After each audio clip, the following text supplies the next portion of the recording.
स्वागत है आपका गॉड्स गुरु के इस यूट्यूब पेज पे। आज की इस वीडियो में हम one word substitutions, idioms and phrases और कंफ्यूज्ड वर्ड को देखने वाले हैं।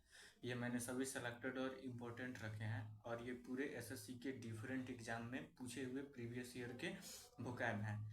तो अगर आप इस वीडियो को देखते हैं और आप एसएससी एस्पिरेंट हैं तो आपके लिए काफ़ी यूजफुल होगा। हालांकि ये डिफेंस के लिए भी सही है और उसके बाद यूपीएससी, सीडीएस और एनडीए के लिए भी। तो चलिए हम बिना टाइम लैप्स किए वीडियो स्टार्ट करते हैं। फर्स्ट है वन वर्ड सब्स्टिट्यूशंस।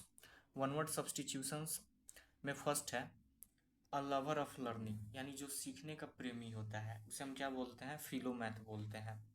फिलोमैथ का मतलब क्या होता है? हिंदी इसका विद्यानुरागी। विद्यानुरागी जो बहुत कुछ सीखना चाहता है। सेकंड में है a conversation between two persons, दो व्यक्तियों के बीच जो बातचीत होता है उसे हम बोलते हैं डायलॉग। डायलॉग इसे आपको पता होगा, इसका हिंदी क्या होता है? वार्ता। वार्ता या फिर संवाद इसे बोलते हैं, संवाद। थर्ड में है a list of books, okay, किताबों की एक सूची, उसे हम क्या बोलते हैं? कैटालॉग। कैटालॉग का हिंदी क्या होता है? सूची होता है। फोर है अ शॉर्ट पोएम, एक छोटा सा कोई कविता, और स्पीच या फिर कोई स्पीच हो गया। Address to the spectators, spectators का हिंदी क्या होता है? इसका हिंदी दर्शक होता है, दर्शक। यानी दर्शक को संबोधित करने के लिए कोई छोटा सा स्पीच या फिर poem after the conclusion of drama, यानी किसी ड्रामा के निष्कर्षण के बाद दर्शक को संबोधित करने के लिए कोई छोटा पोयम या स्पीच, उसको हम बोलते हैं एपिलॉग। एपिलॉग का हिंदी क्या होता है? एपिलॉग को आप क्या बोल सकते हो? उपसंहार या फिर परिशिष्ट भाग बोल सकते हो। उपसंहार, उपसंहार या फिर परिशिष्ट भाग, परिशिष्ट भाग, परिशिष्ट भाग, ओके। जिसका मतलब कंक्लूजन होता है किसी भी स्पीच के बाद या फिर किसी भी पोएम के बाद उसका क्या कंक्लूजन निकलता है उसे एपिलॉग बोलते हैं। हिंदी में इसको उपसंहार या फिर परिशिष्ट भाग बोल सकते हैं, ठीक है। फाइव में कहता है अ मेडिसिन, एक ऐसी दवा, डैट जो इंड्यूसेड स्लीप, इंड्यूस का मतलब क्या होता है? प्रेरित करती है, ओके। एक ऐसी दवा जो नींद को मतलब कि लाती है उसे हम क्या बोलते हैं? नारकोटिक। नारकोटिक का मतलब क्या होता है? मादक बोलते हैं, हिंदी में इसको मादक या फिर नशीला पदार्थ भी बोलते हैं, नशीला पदार्थ। जैसे एनसीबी, इसका नारकोटिक्स कंट्रोल ब्यूरो, इसका एक क्या है? ऑफिस, मतलब कि डिपार्टमेंट है एनसीबी का, जो पिछले साल बहुत चर्चा में आया था शाहरुख खान के बेटे को लेकर। सिक्स में है one who can not die, जो मतलब नहीं मर सकता है उसे हम क्या बोलते हैं? इमोर्टल, यानी अमरणशील बोलते हैं, अमरणशील बोल सकते हैं, ओके। इमोर्टल, आज जो मरणशील होता है उसे मोर्टल बोलते हैं। सेवन नंबर है one who walks while as live, यानी जो सोने के समय मतलब कि सोते हुए वो चलने लगता है, नींद में ही चलने लगता है, उसे हम क्या बोलते हैं? सोनैम्बुलिस्ट। ये एक बीमारी है नींद में चलने वाली, सोनैम्बुलिस्ट जिसे हम बोलते हैं, नींद में चलने वाला इसका हिंदी होता है, नींद में चलने वाला, नींद में चलने वाला। नेक्स्ट है eight number a person who belongs to a region, यानी एक ऐसा व्यक्ति जो किसी क्षेत्र से बिलोंग करता है, फ्रॉम अर्लीस्ट टाइम, यानी बहुत पहले समय से, उसे हम एबोरिजिनल बोलते हैं। एबोरिजिनल का हिंदी क्या होता है? आदिवासी, आदिवासी, आदिवासी। जो भी हार्ड वर्ड लग रहा है ना, जो ऐसा वर्ड की जो जिसको आप जानकारी नहीं हो जिस वर्ड के बारे में, मैं उस सब का हिंदी लिख रहा हूँ वन बाई वन करके। तो आप इन सब चीज़ों को ध्यान रखना। अगर एक बार दो बार वीडियो को रिपीट करते हो तो उससे क्या होगा कि आपका वो वर्ड फिर आपका हो जाएगा, हमेशा हमेशा के लिए याद रहेगा। नेक्स्ट 9 नंबर देखते हैं speech by the dramatist, okay. कोई ड्रामेटिस्ट के द्वारा कोई स्पीच दिया जाता हो at the beginning of the play, जैसे कोई भी नाटक की शुरुआत में कुछ स्पीच दिया जाता है जो एंकर होता है उसके द्वारा, उसे हम क्या बोलते हैं? प्रोलॉग बोलते हैं, यानी प्रस्ताव या फिर आरंभ बोल सकते हो। प्रोलॉग का हिंदी क्या होता है?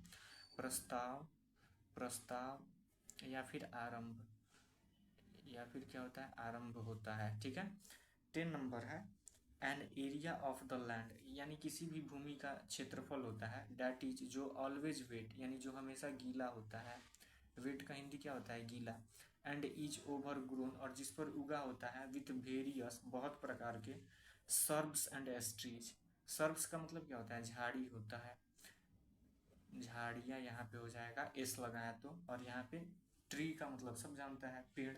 तो जिस पर बहुत प्रकार की पेड़ और झाड़ियाँ उगी रहती हैं और जो गीला रहता है, उस के क्षेत्रफल को हम क्या बोलते हैं, स्वैम्प बोलते हैं। स्वैम्प का मतलब क्या होता है, दलदल होता है, दलदल। जैसे इसको रामसर कन्वेंशन में इसको शामिल किया जाता है, रामसर सम्मेलन होता है इसका हमेशा, जिसमें दलदल भूमि को रखा जाता है। ओके, अब हम नेक्स्ट इडियम्स एंड फ्रेज देखते हैं। तो ये भी काफ़ी एग्जाम में इंपॉर्टेंट रोल निभाते हैं, इडियम्स एंड फ्रेजेस। तो इडियम्स एंड फ्रेजेस में है, फर्स्ट हमारा दिख रहा है ना भाई साहब। ओके, फर्स्ट में है क्रिएचर कंफर्ट्स। क्रिएचर कंफर्ट्स का मतलब होता है टू फिनिश, इसका हिंदी होता है समाप्त करना। समाप्त करना क्या होता है, समाप्त करना, उसे हम क्या बोलते हैं, creature comforts. To come of age, इसका हिंदी होता है लग्जीरियस, यानी आरामदेह बोल सकते हैं, विलासिता भी बोल सकते हो, आरामदेह या फिर विलासिता, विलासिता। ओके, नेक्स्ट है थर्ड नंबर, वाइल्ड गूज चेस। ओके, अच्छा, वाइल्ड का मतलब होता है जंगली, ओके, गूज का मतलब होता है बतख, चेस का मतलब उसका चेस करना। इसका मीनिंग होता है अ फ्रूटलेस अटेम्प्ट, मतलब फ्रूटलेस का मतलब होता है निरर्थक, एक निरर्थक प्रयास, एक, इसे हम एक निरर्थक प्रयास बोलते हैं। ओके, फोर में है to eat your heart out. Okay, इसे हम बोलते हैं टू बी वेरी हैप्पी, बहुत ज़्यादा खुश होना। इसका हिंदी लिखने का कोई ज़रूरत नहीं है। Spill the beans, spill the beans का मतलब क्या होता है, रिवील सीक्रेट इन्फॉर्मेशन, जैसे कहता है टेल समबडी या समथिंग, मतलब कुछ कहना, tell somebody that should be kept secret और प्राइवेट, जिसे आप सीक्रेट रखे थे या फिर प्राइवेट रखे थे, अगर उसे आप किसी से कहते हैं, आप अपने जैसे लाइफ के बारे में, आप बहुत ऐसे चीज़ को प्राइवेट रखते हो, लेकिन जब आप वह किसी चीज़ से बोलते हो, किसी से कहते हो, तो वहाँ पे स्पिल द बीन्स का सेंस आता है। नेक्स्ट हम देखते हैं, नेक्स्ट में है सिक्स नंबर, शार्प प्रैक्टिसेज। इसका मतलब होता है, सॉरी एक मिनट भाई साहब, जैसे शार्प प्रैक्टिसेज का मतलब क्या होता है, क्लेवर, चालाक, but dishonest methods of business, यानी डिसऑनेस्ट तरीके से वो अपना बिजनेस करता है, उसे हम क्या बोलते हैं, शार्प प्रैक्टिसेज बोलते हैं। सेवन नंबर है विथ वन वॉइस। इसका मतलब होता है इनकम्प्लीट एग्रीमेंट, यानी जो भी एग्रीमेंट होता है वह पूर्ण होता है, पूर्ण एग्रीमेंट में, उसे हम बोलते हैं विथ वन वॉइस। एट में है एज अ होल। इसका मतलब होता है एज वन थिंग्स और piece and not as separate parts, यानी कोई भी चीज़ या फिर उसका टुकड़ा जो सिर्फ सिंगल में हो और उसका अलग पार्ट कहीं ना हो, उसे हम बोलते हैं as a whole. Nine number है बेड ऑफ रोजेज। इसका मतलब होता है एन ईजी और अ प्लीजेंट सिचुएशन। ओके, यानी जो आसान हो। प्लीजेंट का मतलब क्या होता है, जो सुखद स्थिति में हो, सुखद स्थिति में हो, उसे हम क्या बोलते हैं, बेड ऑफ रोजेस बोलते हैं। उसके बाद है कंफ्यूज्ड वर्ड्स। तो कंफ्यूज्ड वर्ड्स ये भी इसका जो फिलर होता है ना, फिलर में काफ़ी यूजफुल होता है। अगर कंफ्यूज्ड वर्ड का अगर आपको एक्चुअल मीनिंग नहीं पता है, तो फिर फिलर में बहुत ज़्यादा दिक्कत होने वाला है इससे। जैसे फर्स्ट में है इंक्वायरी, और ये इंक्वायरी दोनों एक नाउन होता है, जबकि ज़्यादा का अंतर नहीं है, प्रोनाउंसिएशन लगभग सेम है। इंक्वायरी, इंक्वायरी, ये ई से स्टार्ट है, ये आई से स्टार्ट है। दोनों का मतलब क्या होता है, दोनों का मतलब होता है जांच, जांच, जांच, इंक्वायरी, दोनों का मतलब वही होता है। लेकिन फर्स्ट वाला इसका मतलब होता है एन ऑफिशियल प्रोसेस, यानी एक आधिकारिक प्रोसेस होता है। To find out the cause of something, यानी किसी भी चीज़ के कारण का पता लगाया जाता है, फाइंड आउट लगाया जाता है। Or to find out information about something, या फिर किसी के बारे में सूचना का पता लगाया जाता है। जैसे फॉर एग्जाम्पल अभी वर्तमान में मणिपुर में हिंसा हुई है, तो मणिपुर में हिंसा जो हुई है, तो वहाँ पे इंक्वायरी, यहाँ पे ई वाला इंक्वायरी होगा, किसके लिए, सीबीआई के लिए। सीबीआई इंक्वायरी कर रहा है, वहाँ पे पता लगा रहा है कि क्यों हो रहा है, कैसे हो रहा है, या फिर कोई भी क्राइम होता है तो पुलिस इंक्वायरी करती है, पता लगाती है। ओके, जबकि आई वाला इंक्वायरी, इसका मतलब भी जांच करना ही होता है। इसका मतलब होता है एन ऑफिशियल इन्वेस्टिगेशन, ये भी ऑफिशियल इन्वेस्टिगेशन ही होता है, to find out the cause of somebody's death. यानी यहाँ पे कोई चीज़ घट जाता है ना, घटना, तो ये भी इन्वेस्टिगेशन ही होता है, लेकिन ये स्पेशली थोड़ा सा ये प्रेफर करता है डेथ के सेंस में, वहाँ पे इंक्वायरी आई वाला आता है। सेकंड में है फ्यूनरल, और ये भी फ्यूनरल ही है नीचे वाला। तो दोनों का मतलब क्या होता है, इस फ्यूनरल का मतलब होता है आपको दाह संस्कार, जिसको हम बोलते हैं अंतिम संस्कार, अंतिम संस्कार, संस्कार, ओके। और ये फ्यूनर, FUNEREAL, इसका मतलब होता है अंत्येष्टि क्रिया जो होती है ना, उससे संबंधित होता है, अंत्येष्टि क्रिया संबंधी होता है, क्रिया संबंधी होता है। यानी अंतिम संस्कार में जो जो प्रोसेस होता है उसे हम फ्यूनरल बोलते हैं। दोनों एक एडजेक्टिव होता है। इसका हम एक्सप्लेनेशन देखते हैं, तो फ्यूनरल का एक्सप्लेनेशन है a ceremony usually a religious, okay, one for burying or cremating a dead person, okay. जबकि नेक्स्ट वाला है सैड अ फ्यूनरल एटमोस्फियर है, यानी जो फ्यूनरल एटमोस्फियर को दिखाता है। थर्ड में है, थर्ड हम देखते हैं, तो थर्ड हमारा है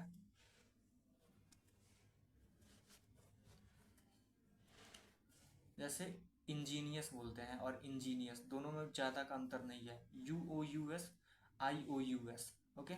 इसका मतलब होता है, इंजीनियस का मतलब होता है ऑनेस्ट या फिर इनोसेंट, यानी जो ईमानदार होता है, निर्दोष होता है, ईमानदार या फिर निर्दोष होता है, ओके, उसे हम क्या बोलते हैं, इंजेनस, ओके। और नेक्स्ट वाला है इंजेनियस, इसका मतलब क्या होता है, इसका भी मतलब ईमानदार ही होता है, लेकिन ये चतुर को, चतुर का सेंस दिखाता है, चतुर का सेंस दिखाता है, आई वाला। Having a lot of clever new ideas and good at inventing things, okay. Four है प्रूडेंट, प्रूडेंट का मतलब क्या होता है, बुद्धिमान होता है, बुद्धिमान, ओके, बुद्धिमान, जिसे हम केयरफुल या फिर वाइज बोलते हैं। और प्रूडेंशियल, इसका मतलब होता है दूरदर्शिता, यानी बुद्धिमान वाली सोच, वैसी दूरदर्शिता है, दूरदर्शिता, ओके, जिसे हम बोलते हैं प्रैक्टिसाइजिंग प्रूडेंस अराइजिंग फ्रॉम और मार्क्ड बाई प्रूडेंस, तो उसे हम क्या बोलते हैं, दूरदर्शिता बोलते हैं। तो उम्मीद करता हूँ कि ये वीडियो आपको पसंद आया होगा। अगर वीडियो पसंद आया हो तो आप अपने दोस्तों में शेयर कीजिएगा। चैनल पर नए हैं तो चैनल को सब्सक्राइब कर लीजिएगा और बेल आइकन को प्रेस कर दीजिएगा, ताकि कोई भी नोटिफिकेशन आपके पास पहले पहुँचे। और कोई भी अगर रिगार्डिंग अगर आपको प्रॉब्लम हो तो कमेंट में आप अपना कमेंट रख सकते हैं, मैं सबके कमेंट का रिव्यू करूँगा। मिलते हैं तब तक किसी नेक्स्ट वीडियो में, तब तक के लिए थैंक्स।